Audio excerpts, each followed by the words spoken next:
Ya, akhirnya satu persatu kedok para pengkritik Presiden Joko Widodo akhirnya terungkap.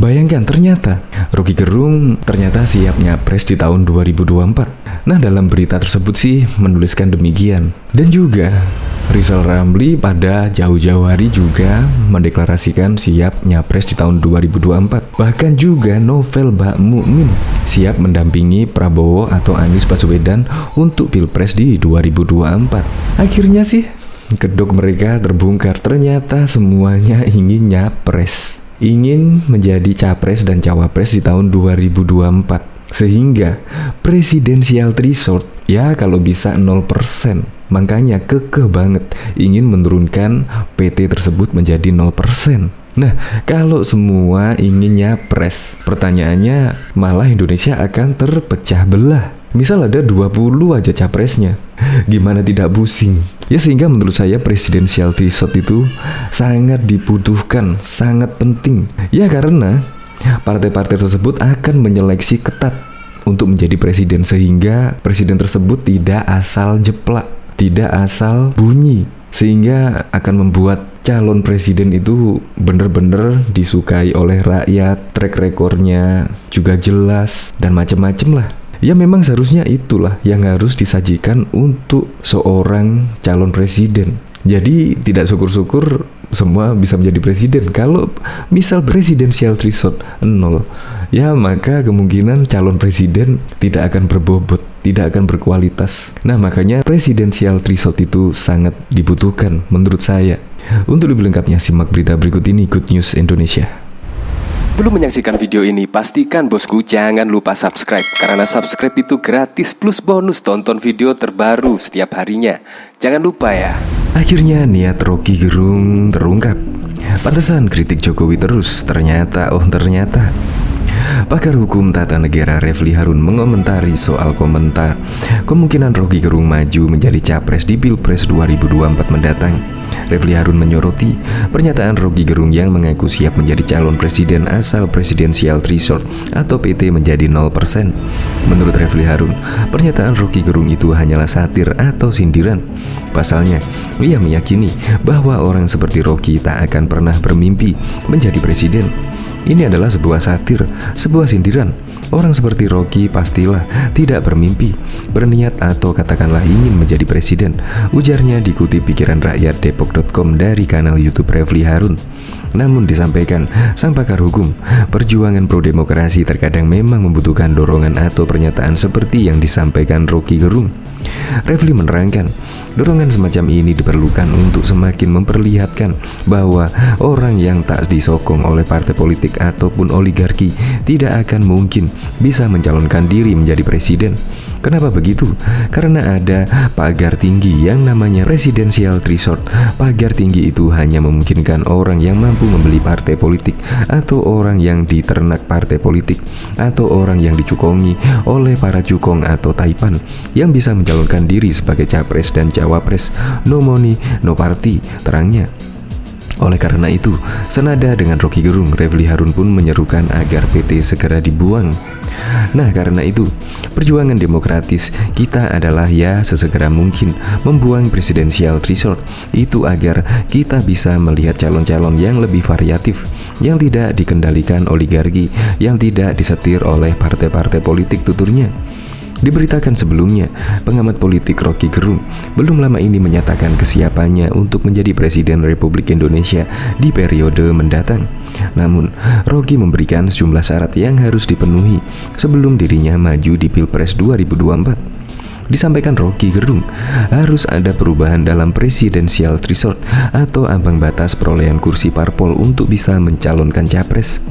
Pengamat politik itu mengaku siap menjadi presiden jika presidensial threshold atau PT diubah menjadi 0%. Ia menuturkan, jika PT menjadi 0%, kesempatan bagi rakyat mendapatkan alternatif calon pemimpin akan lebih besar. Pasalnya, akan ada lebih banyak pihak yang bisa mencalonkan diri sebagai presiden jika ambang batas tersebut menjadi 0%. Diketahui juga pada waktu itu Wakil Sekretaris Jenderal Persaudaraan Alumni PA 212 Novel Bakmukmin menyatakan diri berniat untuk turut andil dalam kontestasi pemilihan umum pemilu 2024 mendatang. Novel menyebut dirinya serius untuk maju menjadi calon wakil presiden Republik Indonesia jika nantinya syarat yang dimiliki sudah terpenuhi. Setiap warga negara Indonesia punya hak memilih dan dipilih, termasuk saya pun insya Allah serius untuk maju sebagai cawapres nanti, tentunya dengan terpenuhi syarat-syaratnya, ujar Novel kepada tribunnews.com pada Senin 11 November yang lalu. Lebih lanjut, anggota kuasa hukum Muhammad Rizik Syihab itu mengatakan saat ini PA212 masih belum menentukan sikap untuk mendukung siapa dalam Pilpres 2024 nanti. Sebab sebelum menentukan dukungan, kata dia, para tokoh dan anggota PA212 akan melakukan ijtima terlebih dahulu, termasuk dalam mempertimbangkan dirinya untuk maju sebagai cawapres. Termasuk saya juga nanti dipertimbangkan layak atau tidaknya untuk dipilih sebagai cawapres dari perwakilan komponen 212, bebernya. Apabila dinilai layak untuk maju sebagai cawapres, mantan sekjen DPD FPI tersebut bukan tidak mungkin akan dipasangkan dengan politisi yang lainnya. Beberapa nama politisi yang disebut yakni Menteri Pertahanan Prabowo Subianto dan Gubernur DKI Jakarta Anies Baswedan. Kalau saya layak dan memenuhi syarat dari hasil ijtima ulama nanti tahun 2023 atau 2024, maka saya bisa saja saya berpasangan dengan Prabowo atau dengan Anies Baswedan atau dengan yang lainnya, ucapnya. Namun ketika disinggung terkait dukungan pihaknya kepada Prabowo seperti yang dilakukan pada Pilpres 2019 yang lalu, Novel menyebut PA212 belum mau mengambil sikap terlalu cepat. Terlebih, kata dia, kondisi politik akan terus dinamis dan bergejolak sehingga dinilai perlu untuk melakukan ijtima atau musyawarah untuk menentukan dukungan. Namun untuk PA212 untuk menentukan sikap saat ini tentunya masih terlalu dini karena spekulasi politik masih terus bergejolak, dan pada waktunya nanti segenap komponen 212 insya Allah akan mengadakan ijtima ulama tugasnya. Juga diketahui, Majelis Hakim Mahkamah Konstitusi memberi beberapa nasihat kepada Rizal Ramli dan tim yang tengah melakukan gugatan terkait ambang batas presiden dan presidensial threshold. Hakim juga meminta Rizal memperbaiki isi gugatannya. Salah satunya berkaitan dengan dalil landasan atau legal standing yang digunakan Rizal ketika menggugat salah satu pasal dalam Undang-Undang Nomor 7 Tahun 2017 tentang Pemilu. Hakim MK Suhartoyo meminta agar Rizal bisa lebih tegas soal dalil keinginannya maju sebagai calon presiden dalam pemilihan presiden mendatang yang menjadi dasar permohonan penghapusan aturan ambang batas presiden ini.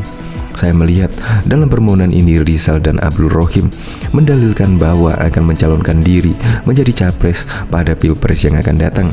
Tentu harus dibangun argumen untuk meyakinkan mahkamah secara faktual atau substansial sebagai bukti permulaan bahwa para pemohon ini akan mencalonkan, kata Suhartoyo dalam sidang di MK yang disiarkan secara daring pada Senin 21 September. Suhartoyo menilai antara apa yang ditulis dan dalam dalil dengan apa yang dijelaskan oleh kuasa hukum penggugat Refli Harun justru tak sinkron. Refli tak membahas soal keinginan Rizal mencalonkan diri sebagai presiden pada Pilpres 2024. Sebaliknya, Refli mengatakan gugatan itu dilakukan karena ada kerugian yang dialami oleh 4 partai buntut dari hasil Pilpres 2019 yang lalu. 4 partai itu yakni Perindo, Partai Berkarya, Partai Garuda, dan PSI. Atau dasar inilah Suhartoyo meminta agar penggugat bisa lebih tegas terkait siapa sesungguhnya pihak yang dirugikan pada ambang batas tersebut. Apakah Rizal yang hendak maju sebagai capres atau 4 partai tersebut? Pak Refli mengatakan 4 partai secara konstitusional dirugikan. Ini artinya apa sesungguhnya 2 pemohon hari ini yang dirugikan? Atau sesungguhnya lebih mendekati kerugian dalam konteks permohonan hari ini adalah 4 partai tadi, Berkarya, PSI, Garuda, dan Perindo, katanya. Atas dasar inilah gugatan bernomor 74 PUU-Romawi 18 2020 tentang ambang batas presiden yang diajukan oleh Rizal Ramli bersama Abdul Rohim Krisno diminta untuk diperbaiki oleh Majelis Konstitusi. Suhartoyo meminta agar permohonan tersebut bisa mengurai kedudukan hukum dan mengelaborasi legal standing berkaitan dengan perkara ini. Salah satunya dalam pencalonan presiden, Majelis Hakim meminta perbaikan paling lambat diserahkan 5 Oktober mendatang. Elaborasikan spektrumnya agar kami yakin bahwa benar pemohon ini 2 warga negara yang akan mencalonkan diri sebagai calon presiden dalam kontestasi pemilu mendatang, ujarnya. Dalam sidang tersebut, Refli Harun mengatakan Pilpres 2019 menjadi dasar pokok permohonan pihaknya mengajukan uji materi agar ambang batas presiden dihilangkan dalam sistem demokrasi Indonesia. Refli meminta Hakim Konstitusi bersedia menghilangkan aturan tersebut dalam setiap pemilihan presiden.